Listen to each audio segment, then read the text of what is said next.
everyone. Welcome to another episode of the Adam and Chris Show. I'm St. Adam. I'm Chris Malice. And this is my brother, Xelot Wolf. What's going on? So, Chris, what are we here to talk about today? Each one of us has come up with 3 games that we'd like to see remastered, remade, or rebooted. Very good. Who should go first? Adam, you go first. All right. We're going to name one each. Right. And just do a rotation. At number 3, I have the game Star Tropics. Star Tropics was a Nintendo game. Like, we're talking old 8-bit Nintendo. I remember playing it. It was kind of a blend between like an old school RPG and platformer. It dealt with aliens in the tropics. Interesting. You know, hence Star Tropics. It was a fun game. Had a good soundtrack and good controls, cool concept. You know, they made a sequel at the very end of the original NES's life, and they just hadn't done anything with it that I can think of. So I'd like to see now that, you know, the Switch is kicking ass, so kind of like to see them reboot it, bring it back. You know, you could remake it, reboot it, start from fresh, but I think it'd be a lot of fun. My first game is Star Wars Dark Forces. It's a Star Wars first-person shooter. I think it was made between 99 and 2002. You play a mercenary that's, you know, taking on shooting. The shooting's great. Are you taking on the Empire or are you taking on the Republic? Empire. Okay. Oh, nice. The AI is pretty smart for that time, and it feels very alive. Like when you sneak up on some troopers, they'll start making out calls like, "Hey, he's over here," kind of like the AI in Fear, which it's some pretty smart AI. Never Great played game. it, but okay. The people who did what was it, Fallen Order, should probably take a whack at it since that was a really good Star Wars game. I'd like to see it Great like Star that. Wars game. Yeah. Oh yeah. For me, my number 3 is Predator Concrete Jungle. Ooh, yeah. I love the Predator series. And Aliens. I know they have the 5v1 game that's coming out soon, but playing as like a Predator, going through the story, unlocking all the armor, stuff like that. This game came out in the PS2 era, and it's one of my favorite games of all time. It had a really good story. Oh yeah, Gruesome as shit. Too. Good story, and they left it with a what's it called? Cliffhanger at the end. Because, spoiler, the main evil bitch from the whole game ends up getting fucked up and turning into, like, half alien. And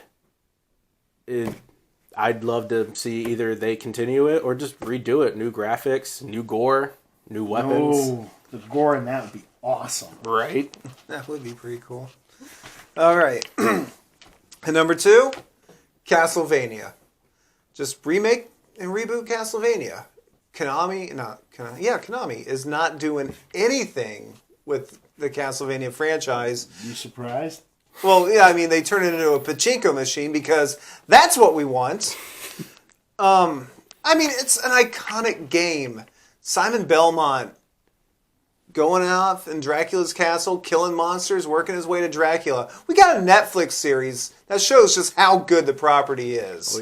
Oh, yeah. We haven't had a Castlevania game since Lords of Shadow? Lords of Shadow 2. Yeah. Where you actually play as Dracula, which is a pretty cool concept. Question, how would you like to see it? Like, as a platformer again, or... No, you know, like... And this may sound, you know, cliche or whatever, but I would do it, you know, kind of something similar to like how Uncharted is. That's how I see it. I mean, and let's face it, the Castlevania games have always had excellent music. In fact, I think the greatest video game theme of all time came from Castlevania 2 in the form of Bloody Tears. Oh, yeah. I'm like, so, you know, the designs, the creativity, the music, everything would be great with this. So, Konami, stop messing around and give us what we want. Or otherwise, we'll just have to buy another Bloodstain game. My next pick is Clive Barker's Undying. It's a horror-themed first-person shooter a lot of stuff that you've seen from like BioShock with the plasmids and the different powers come involved with this. A guy ends up going to, an Irishman ends up going to a mansion that's being overrun by ghosts, demons, and stuff to help a friend. The gunplay is good. The spiritual element there's posters you can look at through a second glance and they reveal different things. It's really underrated. I think you can get it on Good Old Games or even Steam. Great game. Has it gone to the Epic store yet? I think Epic's view is if it's not came out before 2015, they don't give a fuck about it. That's one of the great things about Good Old Games and Steam. I will stand up for Good Old Games any day of the week. It's a great fucking website to get games. But it's a great game. EA published it. It's one of the few that they did that was really, really good. You think EA would EA it? God, I hope I think they're not going to touch it because it's a horror property with Clive Barker's name on that. And as much as I love Clive Barker, he's not been, really topping the charts in the last 10 years. So, I mean, will EA touch it? Is it a game they can put loot boxes and microtransactions in? Nope, you can't. Oh, they'll try. They'll try. They'll try. They could try. But I say fucking remake Clive Barker's Undying. They did another game with Clive Barker did another game called Jericho, which is pretty good, but it's got some fucking issues. But we can save that for a different video. Okay. My next one is Twisted Metal. Twisted Metal was a real awesome series. Actually, one of my favorite game moments of all time is me and my brother here played through it all. It was Twisted Metal 4. We had a great time. Oh, it was a fun time. What year would that have been? 2004, 3 or 4. So that's where you learned how to swear. Fuck yeah. The cars are cool. The guns, the explosions. The last one they did was, I think, Twisted Metal. They did one for the PS3. Yeah, they did one for the PS3. Yeah, I don't remember Twisted Metal coming out with this new generation. No, there hasn't. But the creator of Twisted Metal is on YouTube, David Jaffe. David Jaffe, hook us up. Come on. Well, it's a Sony property. He don't work for them anymore. Oh, that's Sony, quit fucking around and hook us up. Yeah, I think they should just do one more. Yeah, I agree. All right. My number one pick for a game that needs to be remade is Resident Evil Code Veronica. We got a great remake in Resident Evil 2. I cannot wait for Nemesis to come out. Oh, yeah. I'm worried, Code Veronica to me seems like the forgotten Resident Evil game that's still within canon. Mm-hmm. And, I bought it when it was on the Xbox store for my 360. The tank controls are a lot harder than I remember them being. Mm-hmm. I would like to see this redone with the same team that worked on Resident Evil 2. There's so much, that game is so big. It was originally meant to be Resident Evil 3, mm-hmm. and Nemesis just happened to be it, and it, Code Veronica became its own thing. But there's so much story. You can play as Claire, you can play as Chris.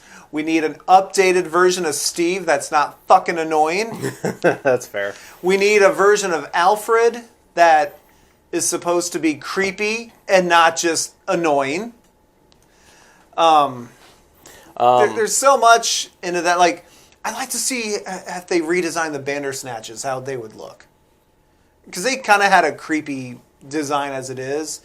And with the way they redesigned the Ivies from Resident Evil 2, I'm like, what could you do with this?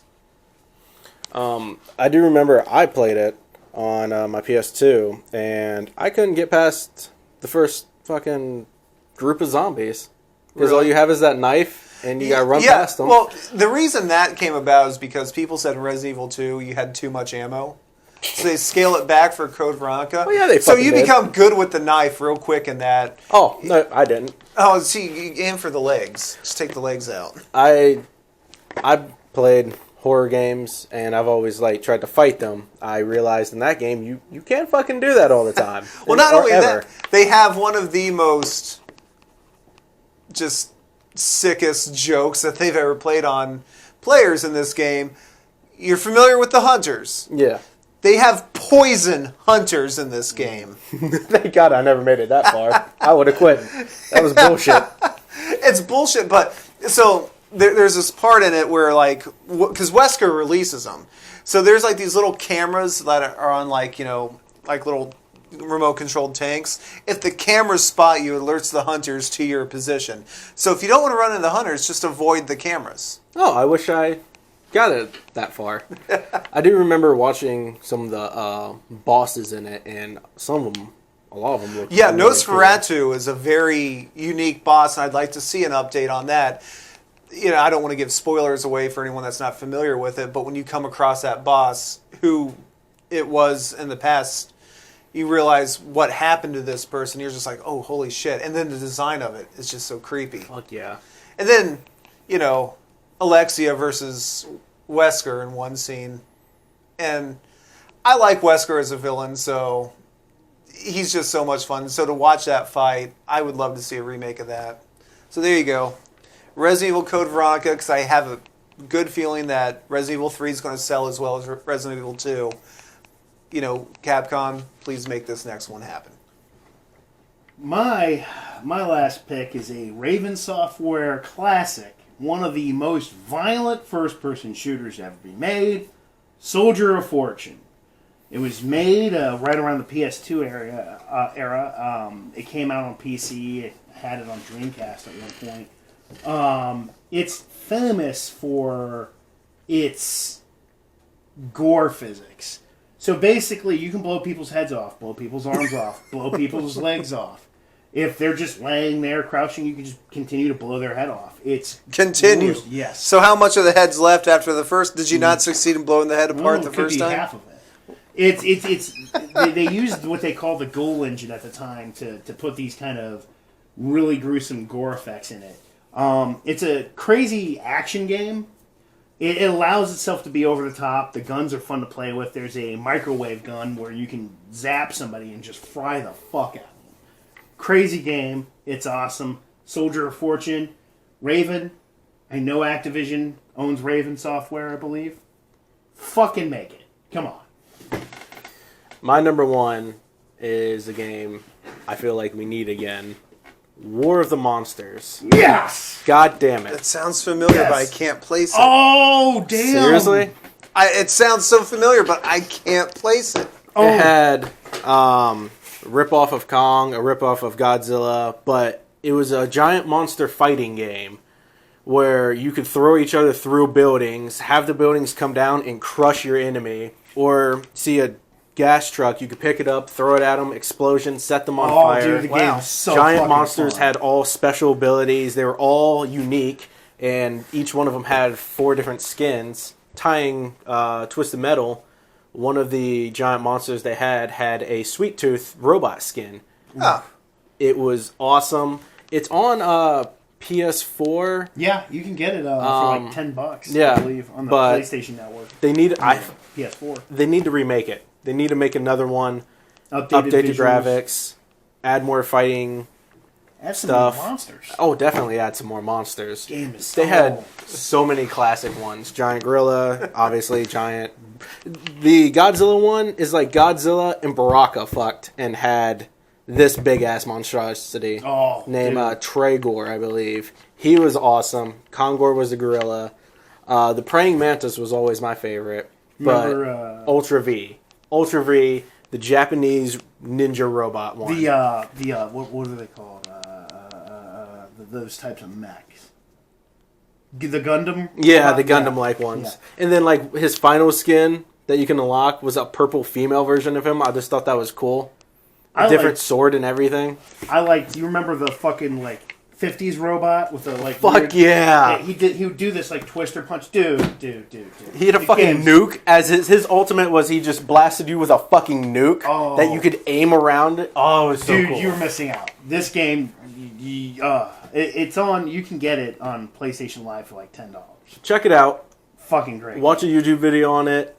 They need to bring it back. They even have like dragons and aliens fighting in it. And it had one of the fucking most bullshit boss fights that you have to be cheap to beat. One? The final fucking the aliens? Yeah, that if he catches you at the end, he just does like a 40-hit combo and just knocks out 90% of your health. The only way to beat him is to run around, grab a brick, throw it at him, run around, grab a brick, throw it at him. Fighting the flying pterodactyls at the airport? Oh, fuck those dragons. Oh, dude, it's fucking great. Oh, man. The worst to me was you fight Kongor at one point at the very beginning, and then halfway through the story, you fight him again, but the government, I guess, captured his dead body and put robot parts on it. And so he's now controlled by them, while you also have to fight the praying mantis, who's one of the biggest bitches in the fucking game, because he'll shoot at you. And I thought he was your favorite. Oh, he is. That's why. Oh. Bitch tactics wins. You knock him down, you beat him up. Kongor will Is that a trademark? Him. Oh, bitch tactics? Yeah, Fuck yes. Is that a trademark phrase? Okay. He would come in, save you, and then Paramantis would heal, and then come back and just start shooting at you again. Huh. God, he was such a dick. Yeah. But I forgot one of the best parts. Certain maps had certain elements to it, to where if you trigger something specific, something will happen. Like they had one city that if you throw a something at a spaceship, it will shoot the water and have a giant tidal wave and come wreck your shit. Yeah, I remember that. They had one level where you can cause a giant earthquake, which will completely fuck up the map and flatten everything, and just turn it into like a little arena to fight in. Oh, it was so good. Oh, this game was awesome. This game was the shit. Sounds like it. All right. Well, I mean, there's so many other games we could name. Like, you know, like my mind's sitting there going, what other games? What other games? But, you know, I think 3 apiece is enough, and I'm sure everyone out there can let us know what they think in the comment section below. And let's get the ball rolling on these games, Internet. Let's start talking this up like they did with fucking Deadpool after the Deadpool screenings or footage came out after that. Well, this video would have to play at Comic-Con then. Oh well, these are all good ideas for remakes. Come on, let's push it. All right. Yes. Is there any? I mean, I don't have to ask Kane this because I pretty much know. But is there any one game off of your list that you recommend everyone War of check the out? goddamn monsters. I already did. I'll say Soldier of Fortune. It's on Good Old Games. Just any of mine, I guess. Depending on what kind of game you're into, there's one for everyone. Yeah. All right. Well, do you have anything else you'd like to add, No. Kane? Do you want to trademark bitch tactics again? I will trademark bitch tactics again. There we go. Bitch tactics. Well, if you like this video, please give us a thumbs up, subscribe, maybe share it with some friends, and like he said, get the ball rolling on. Let's start having this conversation. Have this conversation. You know, be sure to follow us on our social media, be it Facebook, Twitter, the Instagram page that's coming soon. And you can also leave in the comment section which one of these games you prefer and which game you think would be the best to be remade. Well, from the Adam and Chris Show, I'm St. Adam. I'm Chris Malice. I'm Xelot Wolf. Have a good one.